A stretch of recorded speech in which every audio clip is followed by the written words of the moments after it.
ब्रह्मसूत्रपदेश्चैव हेतुमर्त्यैर्विनिश्चते महाभूतान्यहङ्कारो बुद्धिरव्यक्तमेव च इन्द्रियाणि दशेकं च पञ्चचेन्द्रियगोचरा इच्छादेषु सुखं दुःखं सङ्गाचेतनाधुनि एतत्क्षेत्रसमासेन स्वैकारिमुदाहृतम् अमादित्वमदम्भित्वा महिषा शान्तिराजवम् आचार्योपासनं शौचं स्थैर्यमात्मविनिग्रहः इन्द्रियाणेषु वैराग्यं मनोऽहङ्कार एव च जन्म मृत्युजरा व्याधि दुर्दोषानुदर्शनम् शस्त्रकीलं विश्वं पुत्रदारधरादिषु नित्यं च समचित्तत्वं निष्ठानिष्ठोपपत्तिषु मयि चानन्ययोगेन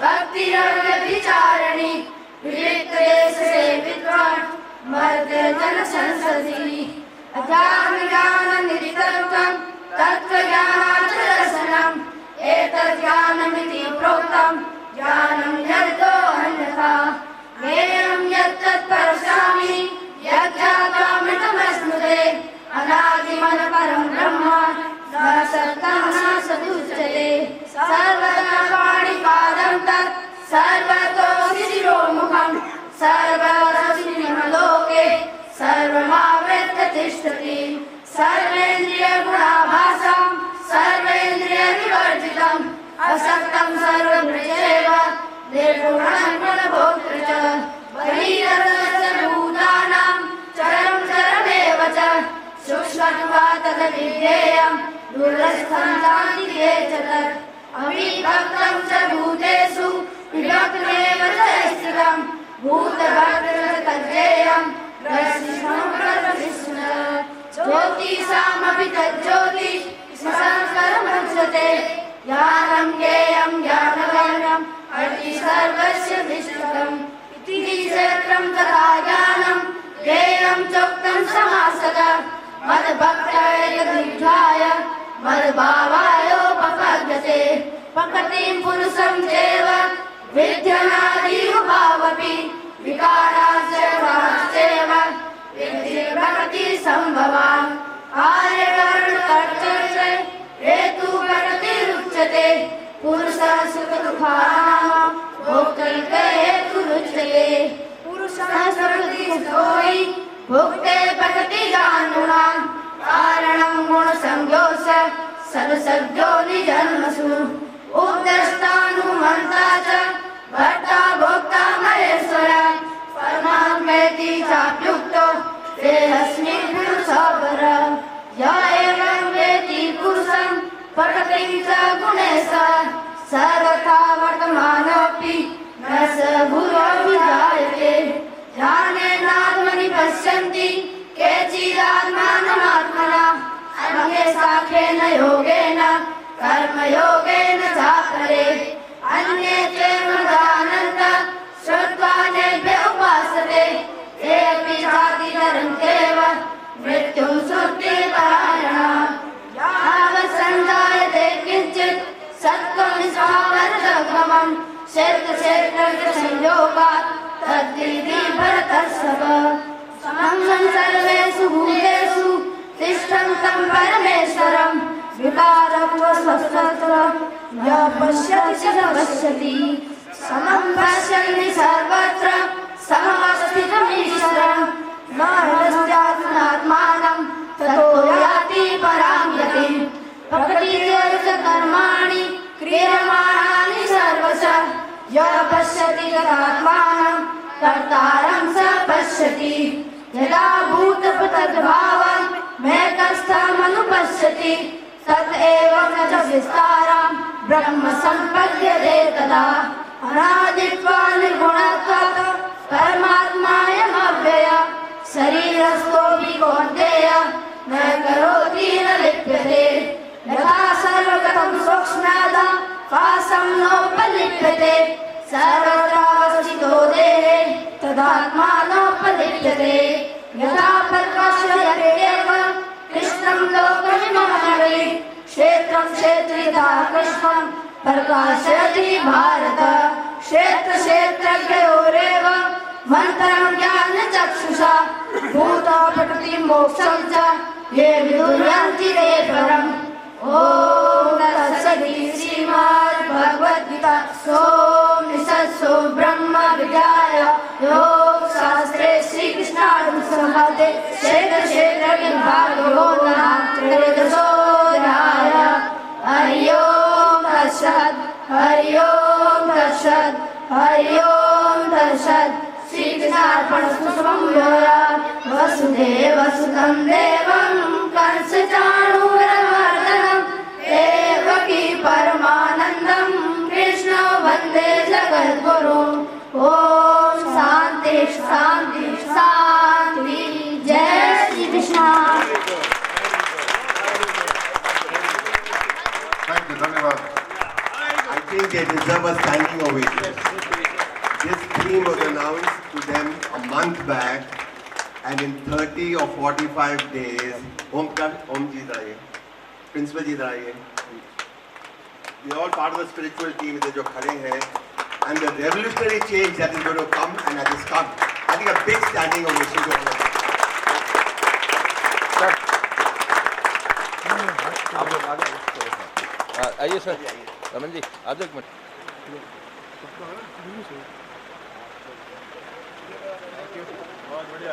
परिवर्तन है और परिवर्तन और आएगा। तो अगले साल Raman ji, it has to be a different chapter, and if we give a little more advance notice because some of these chapters are 78 shlokas, आप लोग वादा करते हैं कि उस 14 days में ये करके देंगे। I had a lot of confidence in them, that's why I led them to do it. Principal ji, you did it. Fantastic. And Om Prakash जी, बहुत बहुत धन्यवाद। और सब बच्चों को बहुत आशीर्वाद। Objects, yet he is devoid of the senses. He is unattached to everything, and yet he is the sustainer of all. Although he is without attributes, yet he is the enjoyer of all three modes of material nature. Sri Bhagavad Gita wisdom can be mystical. It is deeper than the ocean and higher than the sky, which is why we need spiritual gurus who have studied enough to have made a connection with this universal truth. And we are fortunate to have them today with us. Our next speaker, sometimes referred to as the yogi apprenticed to a Himalayan master, which is also the title of his autobiography, established the Satsang Foundation over 20 years ago as a meeting point for spiritual seekers of all persuasions. He has authored several texts on the Upanishads and on meditation, and has been invited by many global institutions as a keynote speaker. Affectionately called Shri M, he was conferred with the Padma Bhushan, one of the highest civilian awards of India, for distinguished service of high order in spirituality. Unfortunately, Shri M.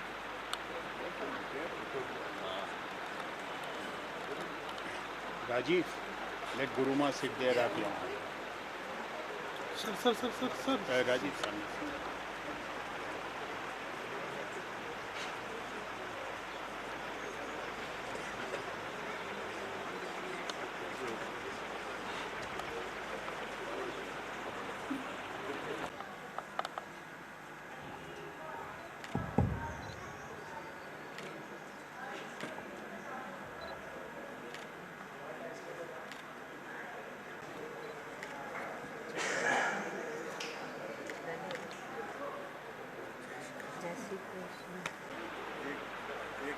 Niranjan जी आप इधर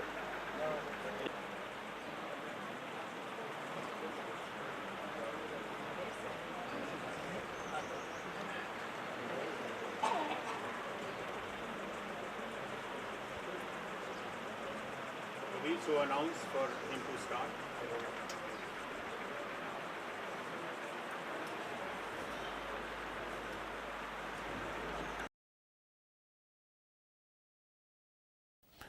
Namaskar. Thank you very much for inviting me to the 36th International Gita Conference at Geeta Dham, Tinwari Tehsil, Jodhpur, to celebrate the 125th birth anniversary of His Holiness 1008. Swami Hariharji Maharaj, founder president of Geeta Dham.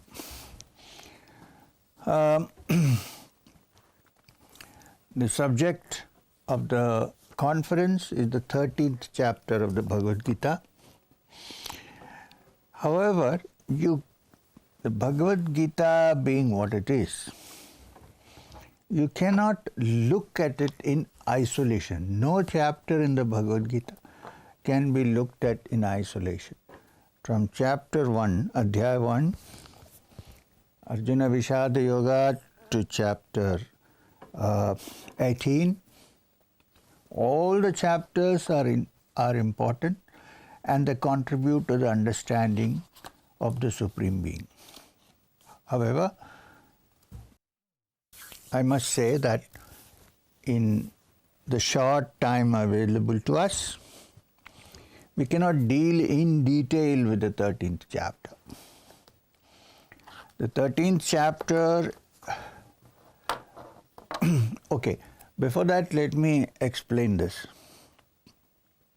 At the end of every chapter of the Bhagavad Gita, every chapter, it declares that iti Srimad Bhagavad Gita Upanishadsu Brahma Vidyayam Yoga Shastre Sri Krishna Arjuna Samvade, which means the samvad between Krishna, Bhagavan and Arjuna, which teaches us the Upanishad. The Upanishad teaches us the Brahma Vidya. So therefore, the entire Gita is a discussion between Krishna and Arjuna on what is Brahma Vidya, how to attain it, and how to move about it. The thing is, there are innumerable Upanishads which are, some are big, some are small, but as far as the Bhagavad Gita is concerned, it's a essence put together in simple language for you and me who live in this world which is actually like being in the battle of Kurukshetra. We fight our daily battles of life. So, as Vyasa says in the beginning, Sarvo Upanishato Gavo Dugdha Gopalanandana Parto Vatsaha Sudhir Bhokta Dugdham Gitam Ratam Mahat. If all the Upanishads were cows, and if Krishna was the one who milked the cows, then the wise enjoy the milk, and the milk that comes is the immortal teaching of the Bhagavad Gita. So it is the essence of the Upanishad. So having said this, since the subject of this conference is the 13th chapter of the Gita, which is a distinction between Prakriti and Purusha, and the link between the two. So I'm going to go into this. In some versions start with Arjuna Vavacha. Also remember that it comes after the 12th chapter, which is Bhakti Yoga. So that is understood, that without the definition of Bhakti given in the Bhagavad Gita, 12th chapter, one cannot go to the next chapter. And the definition given is that the attributes of a bhakta have to be very important.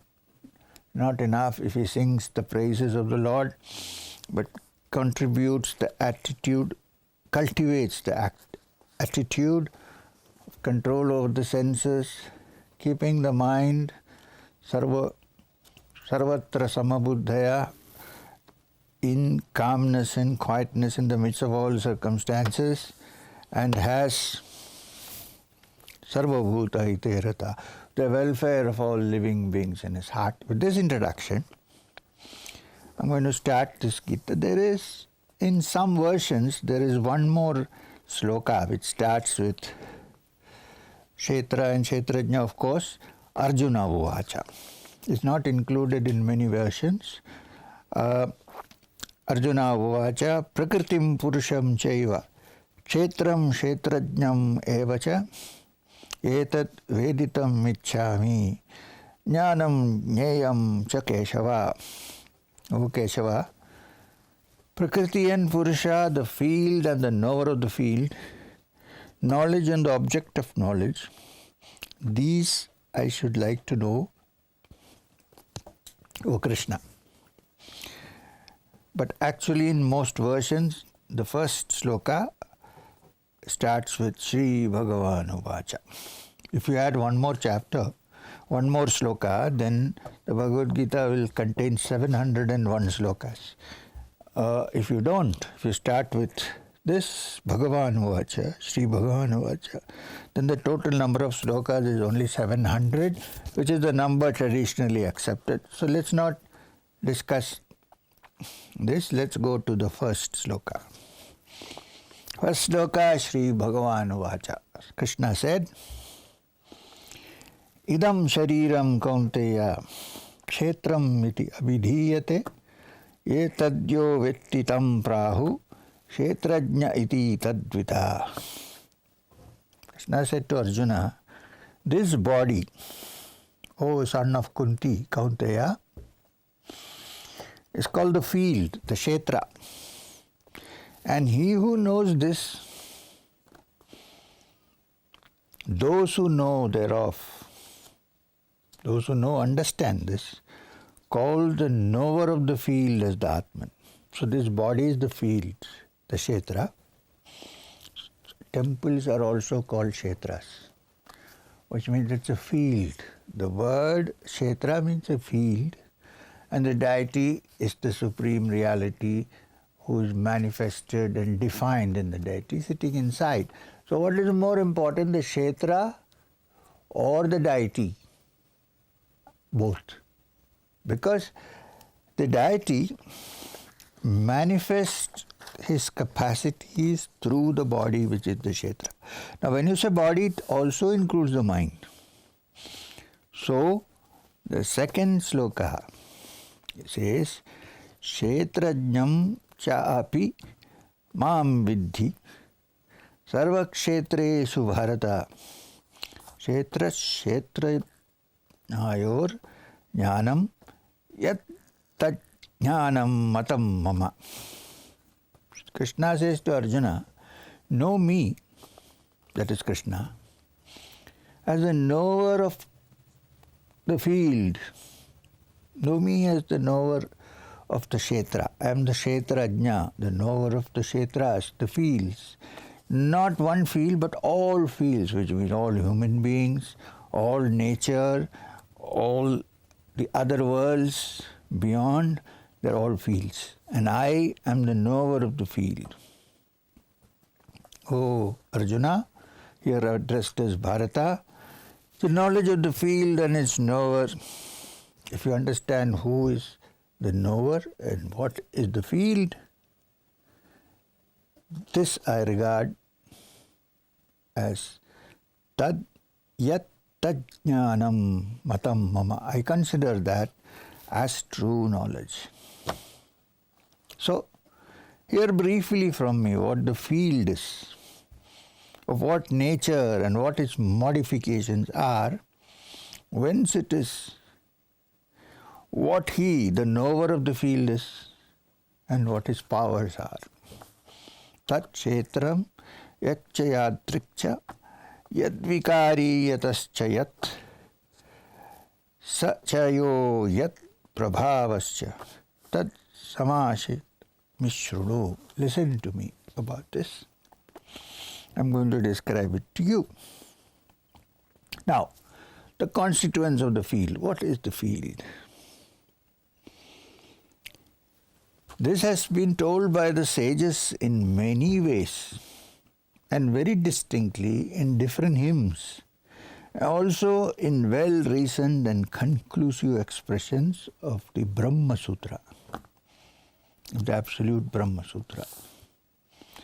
Rishir Bahuda Geetam Chandobhir Vivida Pratak Brahma Sutra Padascheva Hetumadbhir Vinishchita.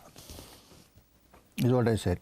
This has been sung by the sages in many ways and distinctly, in various hymns and also in well-reasoned and conclusive expressions of the aphorisms of the absolute Brahma Sutra. Now here is the description. The 5 gross elements, Prakriti, also self-sense, the sense of self, I am, understanding also the unmanifested, because there is nature manifest and unmanifest, the 10 senses and the mind, and the 5 objects of the Panchendriyas, the senses. Further, says Krishna, Ichha, Dvesha, Sukham Dukkham, Samghatas Chetana Dhritihi, Etat Kshetram Samasena, Savikaram Udahritam. Desire and hatred, pleasure and pain. Note, 2 opposites. Desire and hatred, pleasure and pain, the aggregate of which is the organism. Intelligence and steadfastness described. These are all parts of the field, which is the body, the human being, and its modifications. Even the mental traits are part of the quality of the field because they are objects of knowledge. So this is knowledge. Now what is knowledge? This is the field, okay? So we need to connect the field to the knower. And for that you need knowledge. And what is knowledge? According to the 13th chapter of the Gita, Krishna says to Arjuna, Amanitvam adhambhitvam ahimsa shantirarjavam acharya pasanam shaucham stairyam atmavinigraha. Humility. The first attribute that happens to a human being when he gets knowledge is humility. Amanitvam, absence of pride. And adhambhitvam, integrity, absence of deceit. Not saying one thing and doing another, not hiding something inside you and expressing something else. Absence of deceit, because if you're searching for the truth, you need to lead a truthful life. Then, ahimsa shantir arjavam, non-violence. Shantir, patience. Uprightness. Acharyopasanam, service of the teacher. Then, saucham, purity of body and mind. Somebody can't have a bath for 3 months and say, my mind is pure, so my body, it's okay. No. So, so please, I want to remind you again. Kshetra, Kshetrajna. Kshetra is the field. Kshetrajna is the knower, the consciousness in the field. When it comes to the human body and the mind and all its qualities are the Kshetra. And the knower, the consciousness who is aware of everything, is the Kshetrajna, the knower. And to know that, knowledge is required, to know the link between these two. And the first step in knowledge is humility, integrity, non-violence, patience, uprightness, service of the teacher, purity of body and mind, steadfastness, stairyam. Not one thing today, something else tomorrow, and atma vinigraha, self-control. These are essential for knowledge. Also, indriyartheshu vairagyam, ahamkara vacha, Janma mrityu jara vyadhi dukkha khadosanu darshanam. Indifference to the objects of the senses, self-effacement. Not to say I did this, I did this, I did that. Self-effacement. And the perception of how birth, the evil of birth, because birth brings about what? All the complications. Of course, death, old age, sickness and pain. To understand this is also knowledge. These are the qualities of a person who has knowledge. Now this is important because the Gita is not just a philosophical discussion between Krishna and Arjuna. It's a practical way of how to find the knower, which is the supreme all-pervading self. Then, 9.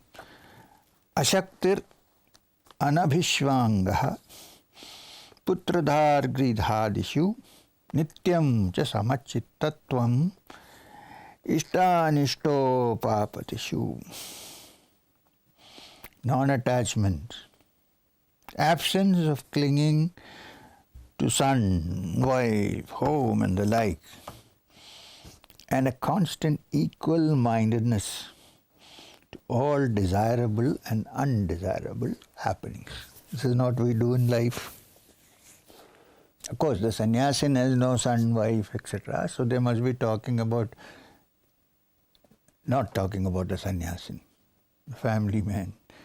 So, you go into the Upanishads, many of the rishis already had sons, wives.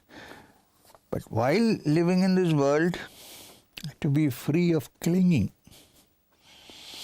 and to be equal-minded to all desirable.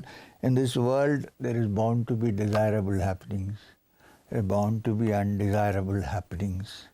So, to be equal-minded to all these happenings, because you cannot do anything about it. Even if you control people, you cannot control nature. One day it rains, another day it is sunlight, floods, no water sometimes, drought. There are in this life desirable and undesirable happenings in the kshetra. Now to be equal-minded in the midst of all this is also knowledge. Then Krishna says, unswerving devotion to me with wholehearted discipline. If possible, resort to solitary places. Dislike for a crowd of people. Very difficult to practice, especially for a person who is in the role of a teacher. You have to face crowds every day, crowds. There are people who enjoy crowds. But the one who has knowledge dislikes crowds. He may go into a crowd only if necessary. Then, before that, unswerving devotion to me. Mahicha ananya yogena bhaktiravya bicharani, wholehearted, and vivikta desha sevitam, resorting to solitary places. Aratir janasamsadi, dislike for a crowd of people. Here people are trying to attract crowds. Dislike for crowd. Constancy in the knowledge of the spirit. Understanding the knower who is sitting quietly inside. Insight into the end of the knowledge of truth. To understand what is truth and therefore the end of everything else. This is declared to be true knowledge. And anything that is different from this is non-knowledge. Ajnani is one who has these qualities. If he does not have these qualities, he cannot be called a jnani. That is what they mean. Now, says Krishna, I will describe that which is to be known, and by knowing which life eternal is gained. What is that? It is the Supreme Brahman, who is beginningless and who is said to be neither existent nor non-existent, which means non-existent because you cannot judge by any of the rules of this world, and it cannot be grasped by the five senses. So one is likely to think that it is non-existent, but it is existent. So since we cannot define it like a material object, you define it as neither existent nor non-existent. Appears non-existent but exists. Nyayam yat tat pravakshami yat jnatva amritam ashnute. Those who know this, they will attain life eternal. Anadimat param brahma. That Brahman is anadimat. Na sattan na sat uchyate, but that doesn't mean he is non-existent. With his hands and feet everywhere, with eyes, heads and faces on all sides, with ears on all sides, he dwells in the world enveloping all. So, another quality of the knower, which the one with knowledge understands, Vijnani understands, is when that truth is understood, you don't need ears or eyes or any other sense organs, because it has ears everywhere. It has faces on all sides. It hears everything. It dwells in the world and it envelops everything. Sarvam avritya tishtati is what the word used here. When the senses operate, the five sense organs, indriyas, he appears to have the qualities of all the senses, and yet he has no senses. He has no sense organs, and he is not interested in any of this enjoyment of the senses. But without him, the senses do not have the capacity to enjoy. Unattached, and yet supporting all.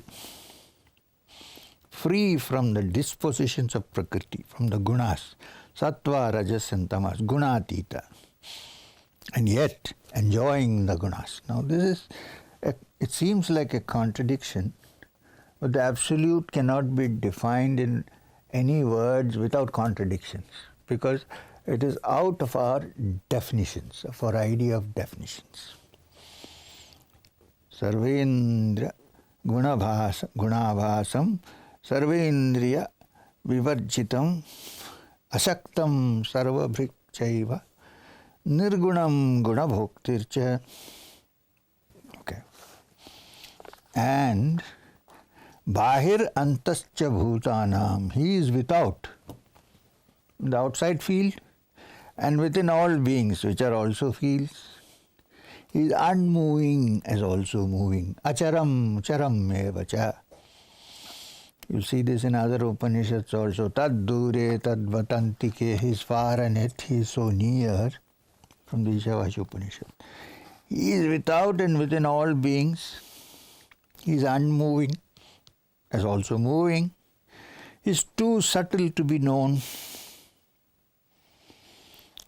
So subtle that he can't be known through our limited logic and reasoning. That's what it means. Not that he won't be known, but through a limited logic and reasoning, he cannot be known. Shukshmatva tad avijnayam, so subtle to be known. Durastam cha anitke cha tat. He is far away and yet he is near. He is undivided and indivisible. Please remember, talking about the knower. The Kshetrajna, not the Kshetra.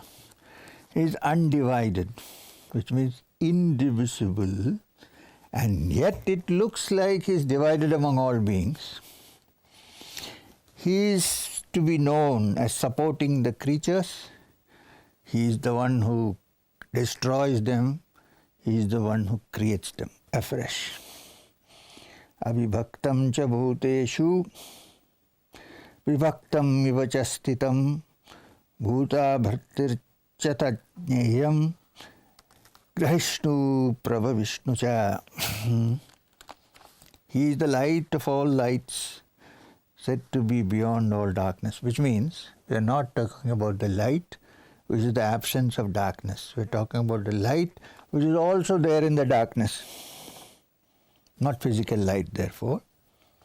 He is the knowledge and also the object of the knowledge and the goal of the knowledge And where does he sit?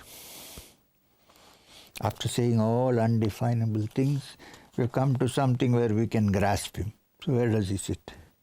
Hridi sarvasya dishtitam. He is seated in the hearts of all.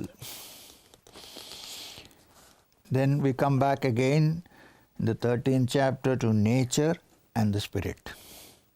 Know you, says Krishna to Arjuna, that Prakriti, nature is called Prakriti. Here the terms used are quite used in Sankhya and Yoga Darshanas.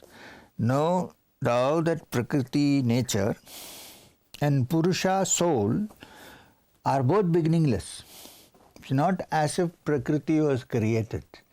Prakriti is also beginningless. From the beginning of time is going on. And also that the forms and modes are born of Prakriti. Which means Prakriti is beginningless in the sense that the sum total of all energy, which can never be destroyed, nor was it born, cannot be created and destroyed. So what are the forms and modes that we see in nature? They're all born out of the modifications of this energy. Yet the energy remains the same. Purnamada Purnamidam. Purnat Purnamaduchyate. Purnasya Purnamataya Purnameva Vashishyate. It remains Purna all the time. Prakriti is said to be the cause of effect, instrument and agent. Who is the cause? It is that Kshetrajna, the soul, the Purusha, who is the cause. And in regard to the experience of pleasure and pain, it is the Kshetra that experiences it through the five senses, but it is the soul that enjoys it. The soul in nature, soul meaning the Purusha, enjoys the modes born of nature. What is the cause of birth and death? It is attachment to the modes of enjoyment. Attachment to the good or bad modes of enjoyment is the cause of birth in good and evil conditions. The word used here is wombs, good and evil wombs. I am saying conditions. The Supreme Spirit in the body, Upadrashta, Anumantacha, Bharta Bhokta Maheshwara. Upadrashta, Anumantacha, Bharta Bhokta Maheshwara. Paramatme iti chapi ukto Dehesmin Purushapara. The Supreme Spirit in the body, the Kshetrajna, is the witness, the Sakshi. Also the permitter, allowing you to do what you want. The supporter of your life. Also truly the experiencer, the great Lord. And Dehismin Purushaparaha, the great Lord and the Supreme Self. He who thus knows the Purusha and he who thus knows Prakriti, nature, together with its different modes, though he acts in many ways, he is not born again. Means living in Prakriti. Sometimes you need to adapt to the ways of Prakriti, good and bad, but it's an act in every way. And who knows the Purusha, even though he acts in this world, has no attachment and therefore is not born again. Nasa bhuyo abhijayate. He is not born again. By meditation, now are there different roads to salvation? How do we go about finding that Supreme Self whom we discussed? There are different roads. One, Dhyanena Atmani Pashyanti. By meditation, by dhyana, some perceive the self in the self, by the self. The self sees the self by itself. It's like the eye that sees everything, but you cannot see the eye. But because the eye is there, you see the world, therefore you know that the eye exists. This way, somewhat like this. By meditation, some perceive the self in the self by the self. Through meditation. This is Dhyana Yoga. Others, Kechid Atmanam Atmana, Anye Sankhena Yogena, others by the path of knowledge. Here the word Sankhena means knowledge, not Sankhya as a discipline or as a darsana. And others? Now there is a hope for others also who have neither Sankhya nor Dhyana, but the path of working, Karma Yoga. There are yet others, Anyete Yevam Ajanata, those who don't know any of these things, ignorant of these paths. But hearing this from others, they worship the Supreme Self.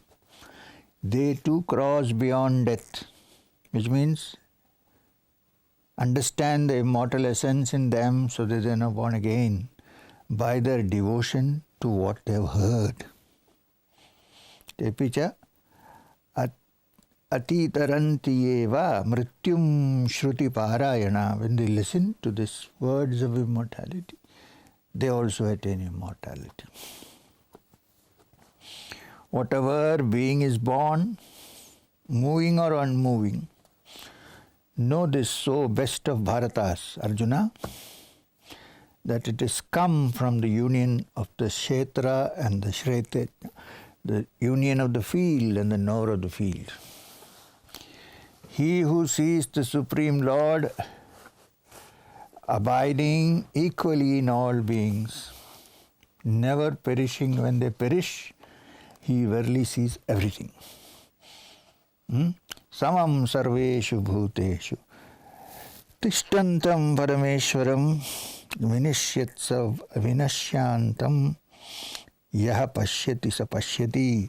He sees that people perish, but actually the outward forms perish. The Lord abides equally in all beings.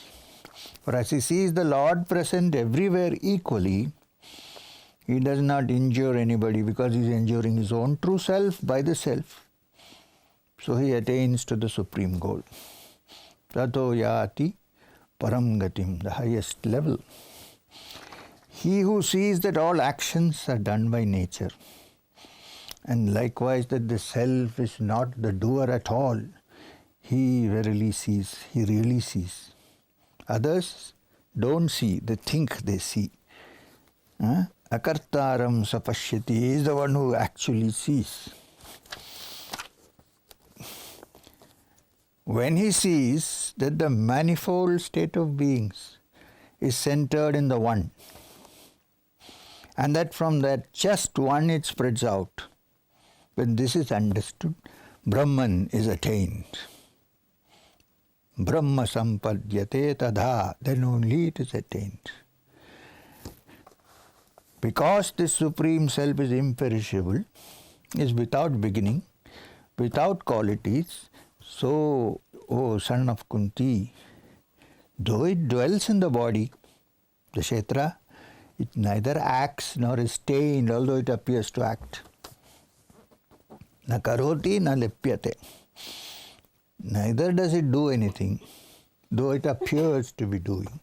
Nor does anything get stuck on it. It can't be tainted. Na lipyate. Yatha sarvagatam shaukshmyad akasham no apalipyate sarvatra avastito dehe tatha atmano apalipyate. As all-pervading ether, Akasha is not tainted by reason of being subtle. So the self that is present in every body does not suffer any taint. As the one sun illumines this whole world, yatha prakashayati ekaha, so does the Lord of the field illumine this entire field, O Bharata. those who perceive thus with their eye of wisdom the distinction between the Kshetra and the Kshetrajna, between the field and the knower of the field, and the deliverance of beings from nature, freeing themselves from Prakriti, attain to the supreme state. Yavidur yanti te param. Yavidur yanti te param. Iti Srimad Bhagavad Gita Upanishatsu Brahma Vidyayam Yoga Shastre Sri Krishna Arjuna Samvade Om Shanti Shanti Shanti. Here ends the 13th chapter of the Kshetra and the Kshetrajna. Namaskar. Thank you, Sri M. Every time we listen to a wise person, a guru, the thirst for knowledge quenches a little bit more.